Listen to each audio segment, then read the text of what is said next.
Hola, Saó fa 40 anys. Tota una fita històrica que mereix el nostre reconeixement i tot el nostre suport, sincer i afectuós, des del sud valencià.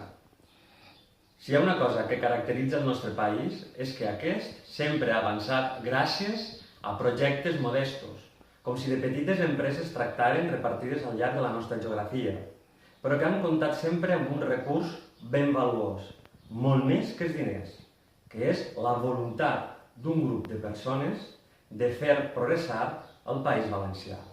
Tant en temps d'incertesa i en temps convulsos, com aquells en què va néixer Saó, com també en temps d'ostracisme, com els que hem viscut aquests darrers anys.